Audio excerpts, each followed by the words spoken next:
The following program is a production of Pioneer Public Television.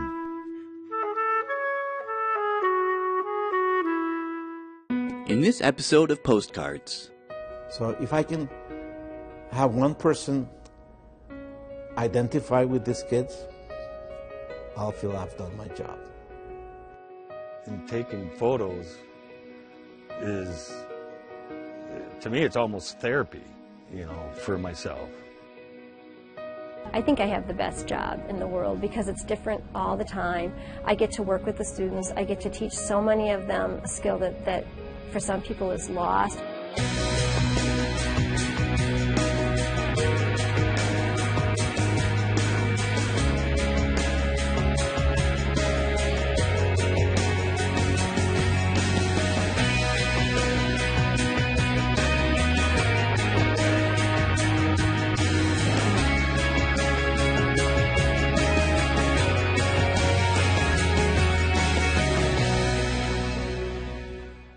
This program on Pioneer Public Television is funded by the Minnesota Arts and Cultural Heritage Fund, with money from the vote of the people of Minnesota on November 4, 2008. Additional support provided by Mark and Margaret Yekel Julien in honor of Shalom Hill Farm, a nonprofit rural education retreat center in a beautiful prairie setting near Windham in southwestern Minnesota. ShalomHillFarm.org. The Arrowwood Resort and Conference Center, your ideal choice for Minnesota resorts offering luxury townhomes, 18 holes of golf, Darling Reflection Spa, Big Splash Water Park, and much more. Alexandria, Minnesota, a relaxing vacation or great location for an event. Explore alex.com. Easy to get to, hard to leave.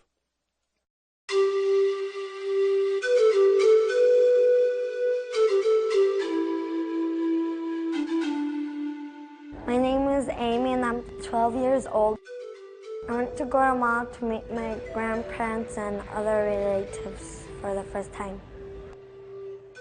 I felt a little bit nervous and excited at the same time. I felt overjoyed. They really knew me from pictures and they hugged me and they started to cry, and I didn't know how much important I was to them until that day. I learned that it really, really hurts when a family is separated from a member of the family. It's very hard, very sad because the family breaks apart. I just wish there was a door that you could just go through and back all the time. My name is Luis Argueta. I've been in the filmmaking business for over 30 years, more than you've been alive.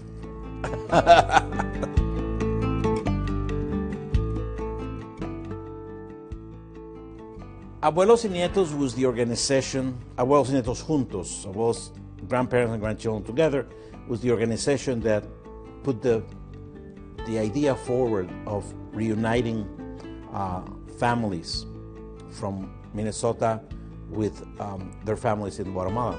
I kept struggling with the help of my crew, my wife, friends, and looking for titles because it was not easy. It was not easy. But then I realized that in the film, one of the main forces that propelled Lisa Kramer, who was the person who came up with the idea, was a conversation she had with a mother here in Worthington. And the mother, when she learned that Lisa was about to go to Guatemala on another of her mission trips, said, "Lisa, could you go to visit my parents and give them embraces for me?" She said, "Lisa, can you go to Guatemala and when you go to Guatemala, could you go visit my parents and embrace them for me? Because I can't." And it's a theme that several of the parents mentioned, how after separations of over 10, 12, 13, in one instance 16 years, what they really long to do is embrace their parents, their grandparents. And the more and more I thought about it, the more I became convinced that it was really an appropriate title.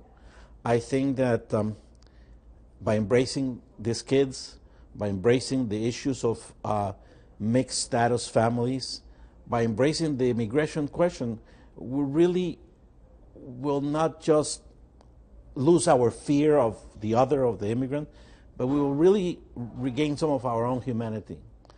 And I think that we definitely can use a little bit more of that. I went to Guatemala last year, and I met my brother for the very first time. Before I went to Guatemala, I didn't believe I had a brother. Now I believe them that I had a brother with nice and kindness. My name is Catalina Martin. I'm from Guatemala. I lived in New Orleans for 14 years. When I moved in New Orleans, it's because we work to have a better life for my kids. I excited to my kids have the opportunity to go to meet with my mother, my dad, all my family. Aquí estoy, aunque pase necesidades, aunque me tenga que esconder, mientras que estoy con ellos, todo por ellos lo hago, porque ellos merecen estar aquí. Tal vez yo no, pero ellos sí. I think that by focusing on U.S. citizen children, people will be more open to see the human face of immigration. And I sincerely believe that if we begin to see the immigrant as, not as the other, but as ourselves, we're really beginning a process of personal, emotional, and spiritual healing that is much needed in this country. So if I can have one person identify with these kids, I'll feel I've done my job. Solo tú eres grande para nosotros, Señor. Tú es que nos das de noche, tú es que nos das de día, tú es que nos das de todo, Padre Santo. Dios, Padre Celestial, te pido, Señor, en esta hora, en esta mañana, y tú es que escuche nuestras oraciones aquí, Padre. Gracias en esta mañana por esta preciosa hora. Gracias, abuelos, por su conocimiento, por su sabiduría. Vila wachte tot taat, en te vis que familia, familia de Estados Unidos, escribe ahí. Que escuche nuestras oraciones aquí, Padre, por todos que estamos aquí pidiendo por nuestros nietos.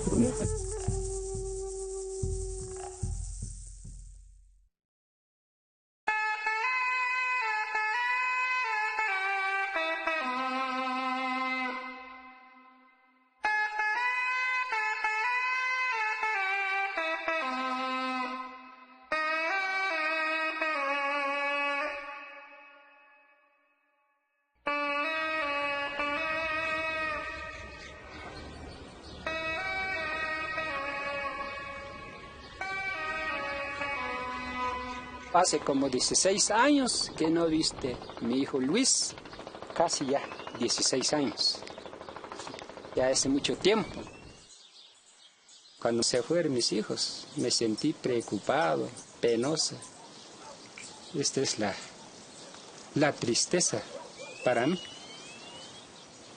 Al ver mis 4 varones ahora que están allá en los estados, con sus esposos, con sus hijitos, pero afuera del país.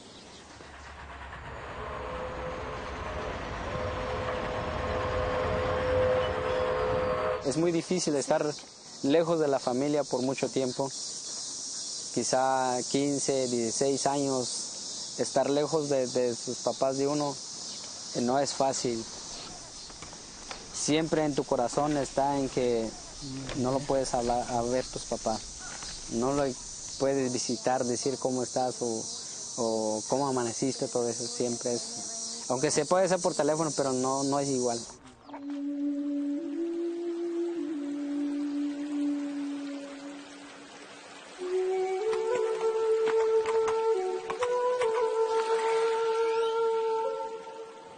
Yo soy Brandon Eliazar. Hace 14 años que no veo a mis papás. No sé por qué no la trajo mi hijo cuando era chiquita. Me duele mucho, me ha enfermado mucho por él, porque me hace falta. Antes cada vez que yo le hablaba nomás se ponía a llorar. Dice, yo no tengo mamá, me decía. ¿Cómo no, mi hijo? Yo soy tu mamá. Yo le platicaba, ¿por qué la dejé a mi hijo? Porque éramos pobres, no teníamos nada. ¿Por qué no me llevaron? Dice. Le digo, porque para pasarte en desierto es duro.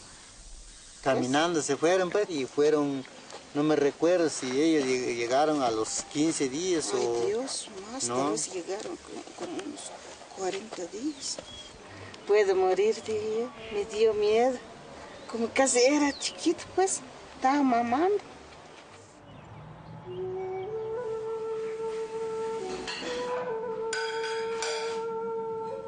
No tenemos papeles para ir y regresar. Y es por eso tal vez no abandonado la familia, pero siempre hablamos por teléfono, mandarle un dinerito, pero darle un abrazo es lo que extrañamos, es lo que anhelamos. Pero hasta hoy en día no sé cuándo habrá esa oportunidad para abrazar a la familia.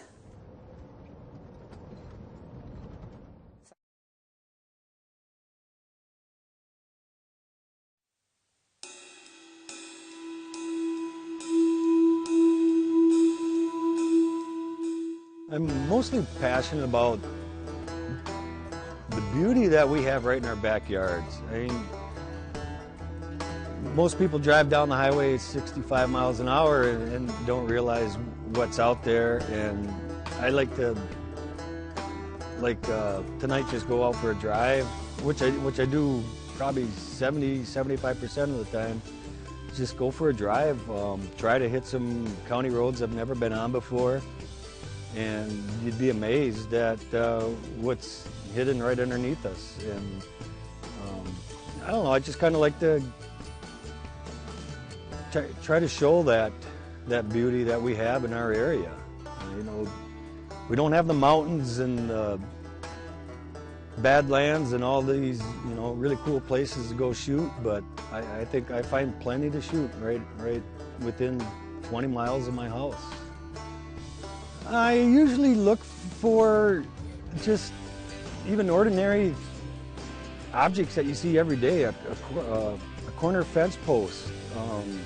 I might drive by it 10 times and not see anything there.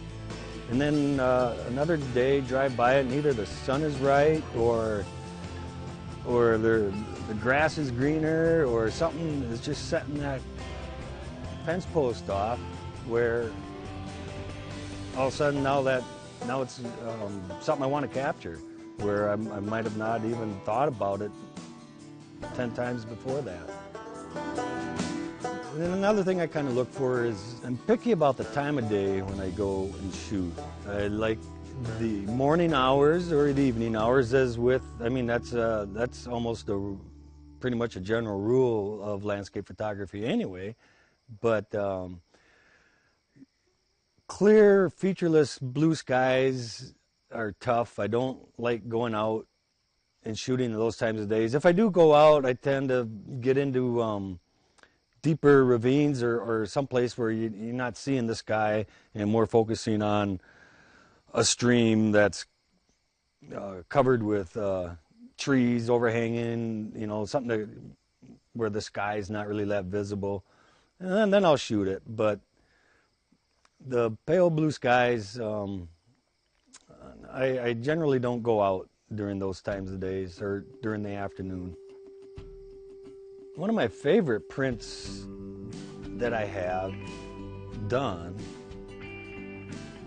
is actually of the Yellowbank River, which we're standing right next to right now, but further down by Odessa, and it was right after the sun had set. It was quite dark, and the DNR had just done a prescribed burn, so there was a lot of low-lying smoke. It was really still, so there was a lot of low-lying smoke hanging around. And to tell you the truth, honestly, I think my white balance was off, but which made the picture. Everything, it's just the water is as dark as blue as you could imagine. And with the long exposure, the water coming over the rocks are just leaving white trails.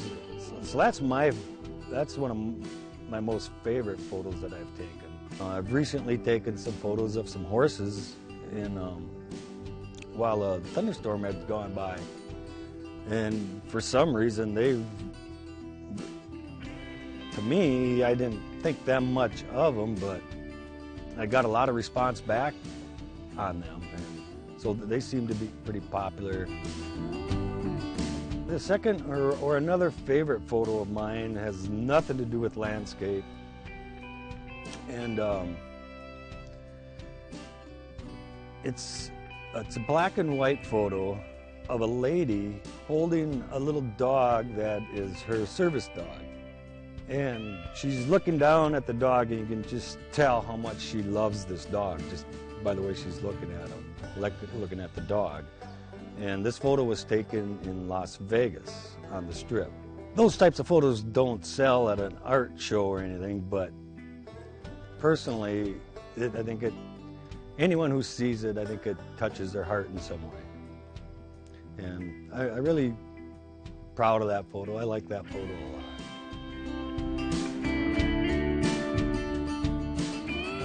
I would consider myself an outdoorsman, and I love to hunt.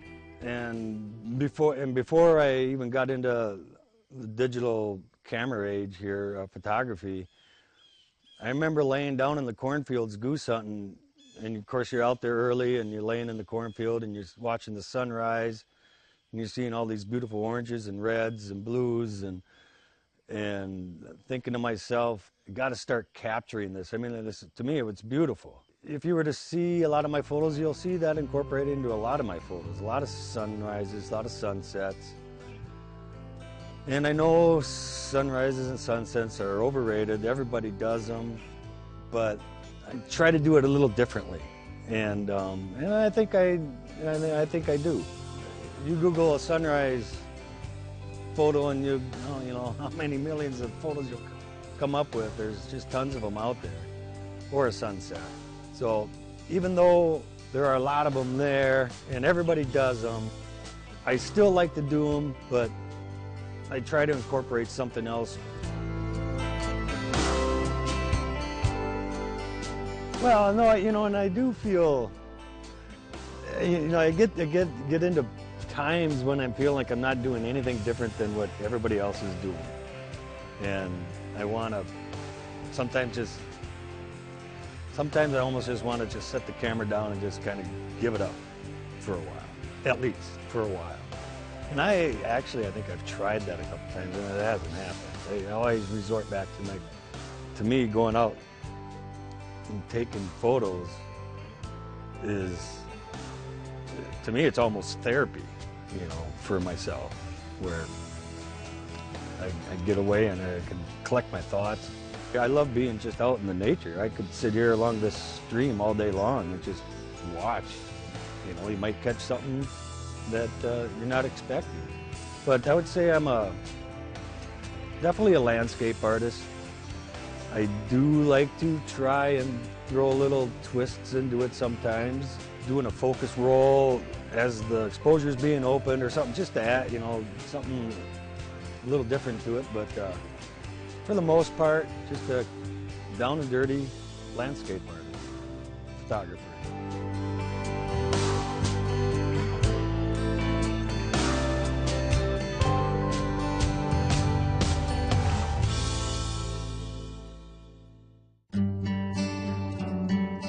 My name is Sheila Tabaka. I am the costume designer at Southwest Minnesota State University in Marshall, Minnesota. I direct one of the shows a year, and I either oversee or design and construct all the costumes for all the productions.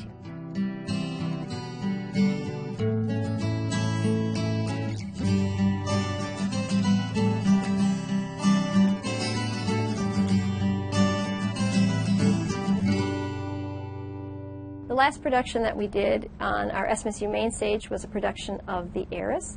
It is based on a Henry James novel called Washington Square, and I was the director and the costume designer for that production. One of the reasons that I picked The Heiress is because I'm the one who directs a lot of the kids shows, and I direct almost all the musicals here, and those are all lighthearted, and they're similar for me, most of them, and I really wanted to do something that was very different. It was a non-musical year for us, so Nadine Schmidt and I, we talked about it, and we tried to do a balance of our season, and so she did the Triangle Factory Fire project in the fall, and then we did Dead Man's Cell Phone, and then we did a new kind of show for us, a Reader's Theater called Love, Loss, and What I Wore, and then I did The Heiress. But they were all very empowering to women, and that became our banner for last season, was this empowerment to women. And of course, Catherine in The Heiress is a very strong woman. Working on The Heiress was kind of one of the biggest things I've ever done. But working on this production was also very rewarding. I got to learn how to troubleshoot a lot of stuff I've never touched before. But it's also really fun because you learn how to find little tricks that work for you that, oh, the pattern says to do it this way, but if I do it that way, it looks the same. It's a lot easier. And then you can take these skills and help other people learn and translate them to all the other parts of your sewing career. And you kind of learn how to take the pattern as a guideline rather than the exact rules is how it works. And it's just a lot of fun because the more you sew, the more you learn. The more you learn, the better you get. The better you get, the easier things become. Whenever we start a show, the first thing we have to do is look at the script. Everything has to come from the script. Even if you change something, you have to know where it started. And so that was my choice in picking the script. But then I had to do a little bit of back research. So last summer, I read Washington Square, so I knew what the basis was. I watched the film an amazing amount of times, so I had that kind of reference. And then we start doing research on the era. What are we looking at? What kind of people are they? So all those costumes have to be different. What time of year is it? All that stuff has to be brought into perspective. Once we get all of that research done, then I'll make up research boards or I'll do renderings. So then when we get into the shop, then we're buying fabric. And with the Heiress, we had a whole bunch of understructure. These women are wearing corsets. They're wearing these huge hoop petticoats. And so we had to buy all that stuff too. So they were wearing boots and these gigantic crinolines right when we first started, we were done with blocking and started working through the show. So they're wearing jeans and these huge, huge petticoats, but it was really helpful for them to see how to sit and move and things like that. It's a long process. It really takes, if you think about when we started it to when we completed it, it was about a year. The costumes for the Heiress have had a really full life. When we did the show in April, we thought that's what it would be because that's what all of our shows are. You do the show is done, you send the clothes to the dry cleaners, they come back, you put them in stock, and then we may or may not ever see them again. And when the Heiress was finishing its run, my colleague Nadine Schmidt got a message on Twitter that there was a company in London that was interested in borrowing these dresses, and we worked it out so that they could borrow 2 of the dresses. We figured out a way to get it to them. Jim and Marianne Zarzana, 2 English professors here at SMSU, were going to London, so they took this tiny box and delivered the costumes 2 of the costumes to the new stagers in South London. So really, really exciting stuff for the theater program. And the 2 dresses they get to have another little life. I was flabbergasted that people had asked from London. I was like, because we had started this Twitter campaign and this Facebook campaign to show the world what we do in the costume shop. Because there's a lot of work that goes on. But then to hear that somebody from London loved our dresses so much, they wanted to take them from us and bring them to London to put in their show was fantastic. Like, I swear that I would have dropped to the ground if I hadn't been sitting. It was an amazing feeling to hear that somebody from England wanted our small town costumes.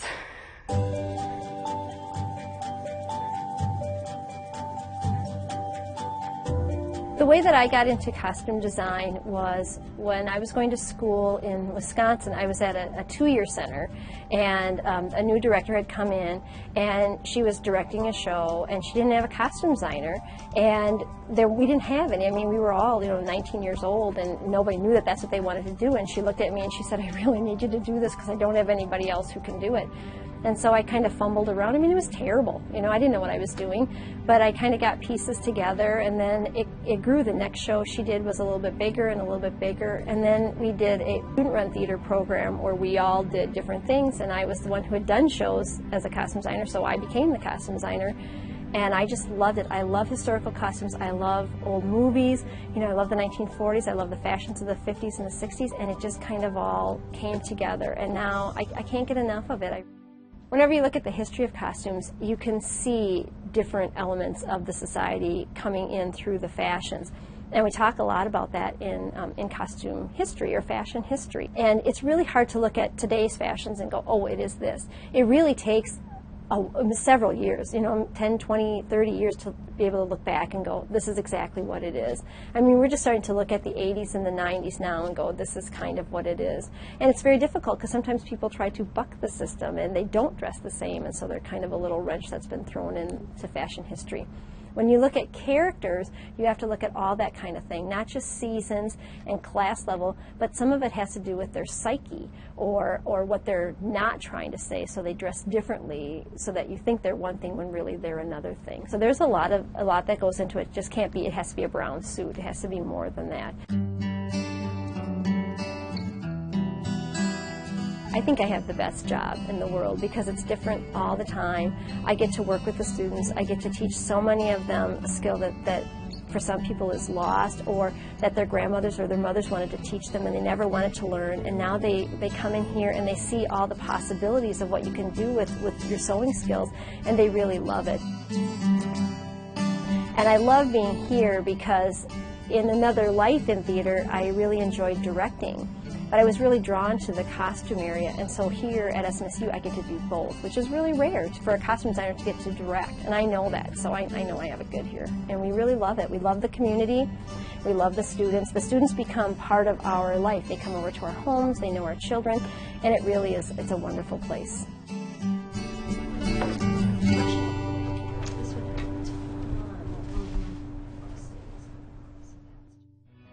This program on Pioneer Public Television is funded by the Minnesota Arts and Cultural Heritage Fund, with money from the vote of the people of Minnesota on November 4th, 2008. Additional support provided by Mark and Margaret Yackel-Julien in honor of Shalom Hill Farm, a nonprofit rural education retreat center in a beautiful prairie setting near Windham in southwestern Minnesota. ShalomHillFarm.org. The Arrowwood Resort and Conference Center, your ideal choice for Minnesota resorts offering luxury townhomes, 18 holes of golf, Darling Reflection Spa, Big Splash Water Park, and much more. Alexandria, Minnesota, a relaxing vacation or great location for an event. Explore Alex.com. Easy to get to, hard to leave.